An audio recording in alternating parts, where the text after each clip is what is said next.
hitch up the chuck wagon and we ride away. If I ran the country, yeah, I'd be your first lady and fix up the White House while you were away. Waiting while I'm passing time with world leaders, and later together alone we might lay. I leave my baby right easy, right high in the saddle all day. If your loving is good and your cooking ain't greasy, hitch up the chuck wagon and we'll ride away.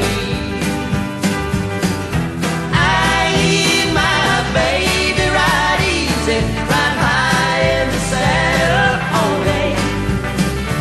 if your loving is good, And your cooking ain't greasy, hitch up the chuck wagon and we'll ride away. Hitch up the chuck wagon and we'll ride away. Hitch up the chuck wagon and we'll ride away. Hitch up the chuck wagon. Hitch up the chuck wagon. Hitch up the chuck wagon. We'll ride away.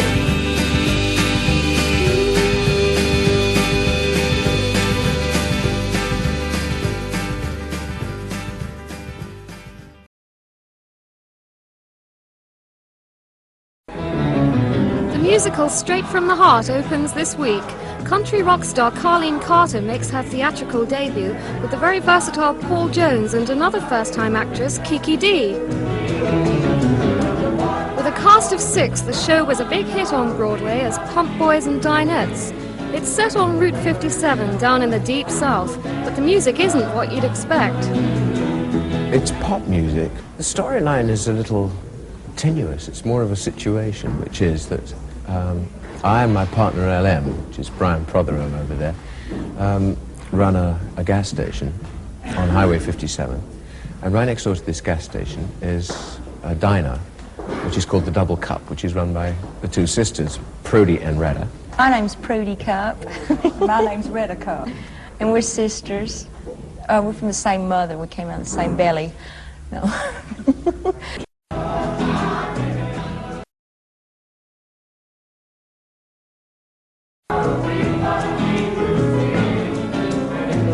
Never nervous when it's my gig, but I think I might be nervous on this. Because I mean, if I don't go to where I'm supposed to, I mean, me and Kiki got to stick together on a lot of things. We're tap dancing in one thing. Yeah, that's another thing, yeah. We're dancing away, I tell you. We have to sort of move at the same times, and if one of us doesn't go, the other one's going to look like an idiot too. At least we'll both look like idiots together.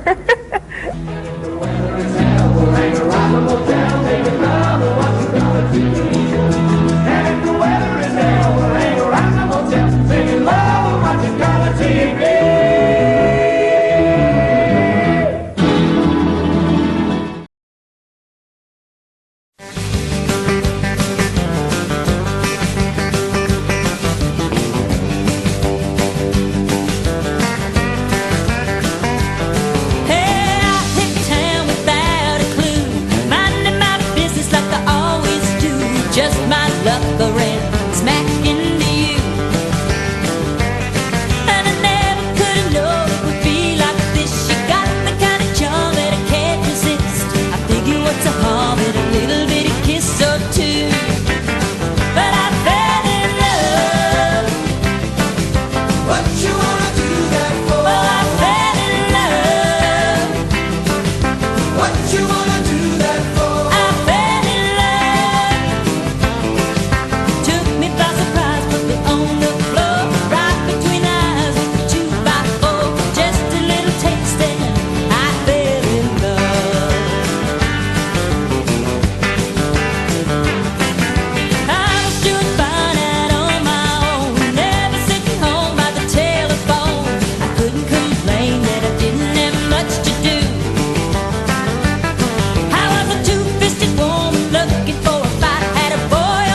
reunion with the Carter family and Johnny Cash. That's next.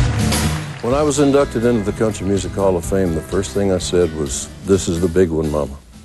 And it still is. With my mangles and waving black hair, where the rose is so red and the lily is so fair. Good evening. I'm Carlene Carter.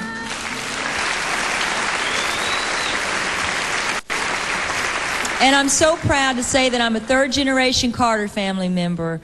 I was fortunate enough to live some of the Carter family history, traveling around the country in the back seat of the car with my sister Rosie, my aunts Helen and Anita, and my grandma Maybelle, and of course my mother June. And when our family get together and started remembering, this is what Johnny Cash had to say. AP, Sarah, and Maybelle set the standards for country music, and they're pretty high standards that all of us would aspire to and live by in country, and that is that we would approach our art with integrity, musical integrity especially. And for me that means simplicity is the name of the game.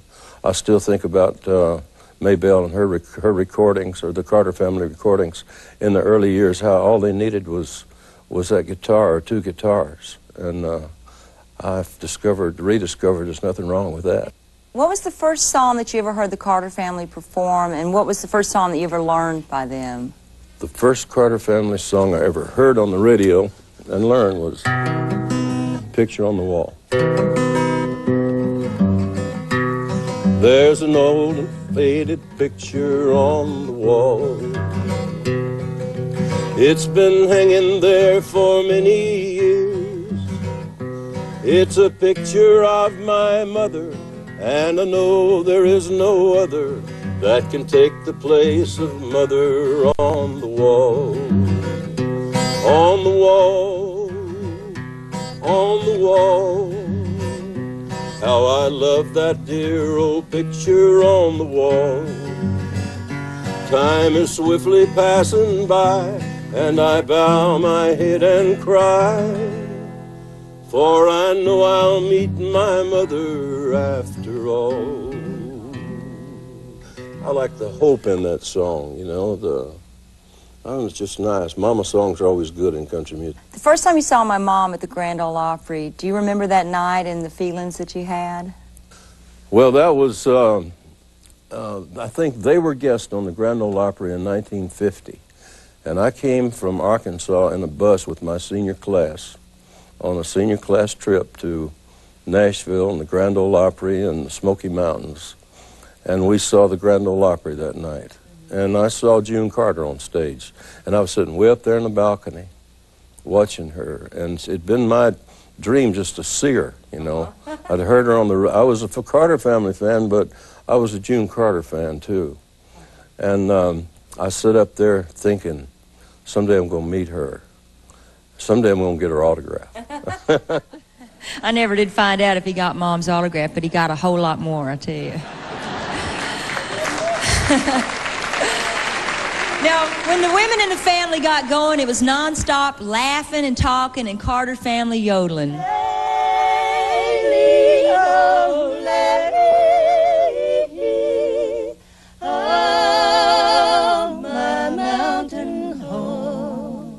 Well, you kind of knew the chorus to everything, and then you learned the verses as you went along, you know. But as somebody stopped singing it, you just automatically picked up and started singing where there was no voice. You had to do a pretty good, you had to sing on key whether you wanted to or not, because Mother would look at you like you were a snake. What are the main memories that you have of traveling on the road with the Carter family when you were little girls? I remember driving along. We'd go into North Carolina a whole lot and up in East Virginia and different places to the old theaters, and Mama would make a bed in the back seat for all of us. So, and she would drive. Bless her heart, I don't know how she did it, but she never put us on the stage with a wrinkle in her dress, and she never put us on the stage with her hair uncurled, because I don't know how she didn't sleep. She couldn't have slept. One of my first memories from the stage was the fact that there was no electricity. From the mining towns where we were playing in the old coal mining fields was the fact that they had lamps across the front of the stage. We had no public address systems, and also the dollar. that Uncle AP would give Helen and Anita and I. We got $1 apiece. Sometimes a hamburger. Which was major. And an ice Major cream cone. money. I mean, that was major money for us. Rosie, I can remember this, and I'm wondering if you remember this. Do you remember sleeping in a bass fiddle case? She had us sleeping everywhere. You in drawers, me in guitar cases. I wrote The Wildwood Rose about me and you, Rosie, and I wrote it for all of you, and I wrote it for Grandma. You know, that was the most emotional thing for me because living all those years through the things that we went through and the times that we traveled with Mom, and I didn't really want to, I remember not really wanting to listen because I knew it was going to spark something, you know. So when I finally sat down and listened to it, I cried. It made me very nostalgic. They send you all their love. Now we're going to do Me and the Wildwood Rose with a lot of help from my friends. Randy Scruggs is going to play Grandma's guitar. Yeah. And Vince Santoro is going to play the drums back here. And you met Roy Husky Jr. and Alan O'Brien and, of course, old Marty Stewart back here. And my friend, Emmy Lou. And I'm going to play an auto harp that was made from a tree that AP planted back in the 1920s. My cousin Joe Carter gave it to me, and I'm going to give it a whirl here.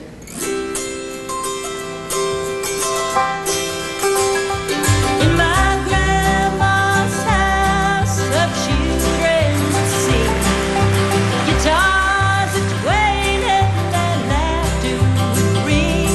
I was little, but I was the biggest kid. I wanted to do what the grown-ups did.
Hall of Fame celebration.